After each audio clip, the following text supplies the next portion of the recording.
On Saturday, the FDA authorized Johnson & Johnson's COVID-19 vaccine for emergency use. One of its executives testified before Congress last week that by the end of March the company will be able to deliver 20 million doses of its vaccine to people across the country, and 100 million doses by the end of June. Since its vaccine only requires one dose, that's enough to vaccinate nearly one-third of the country. But manufacturing the vaccine won't be Johnson & Johnson's responsibility. That job will fall to Gaithersburg, Maryland-based Emergent BioSolutions, a publicly traded biotech manufacturing firm that has a 5-year contract to make the essential substance for J&J's vaccine doses. Another firm prepares the viral vaccine to be received by patients as shots. That deal is expected to be worth $480 million over the first 2 years.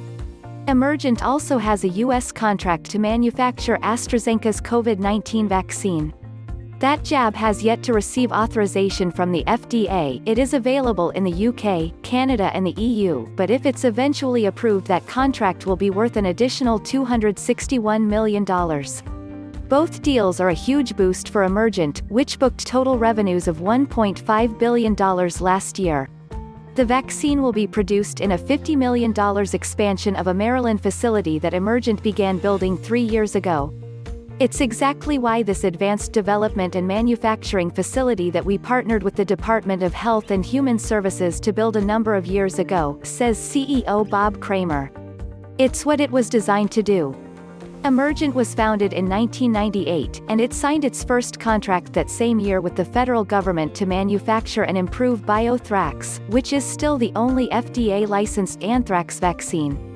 Unfortunately, their timing was perfect. Only 3 years later, in the fall of 2001, 5 people would be killed in a series of anthrax terror attacks through the U.S. mail. Producing this vaccine for the U.S. national stockpile is still a core part of the company's business, accounting for about a fifth of its revenue last year. Many of its products are just in case in nature, such as BioThrax, as well as a smallpox vaccine, stockpiled in case of a bioterror attack. The company also manufactures Narcan nasal spray, which is used as a treatment for opioid overdoses.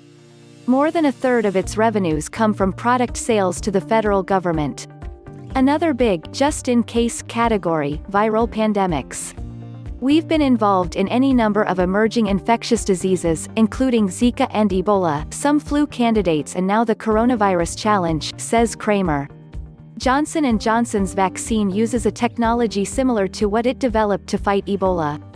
It uses a version of a common cold virus that's been genetically modified to enter cells but can't replicate or cause disease in them.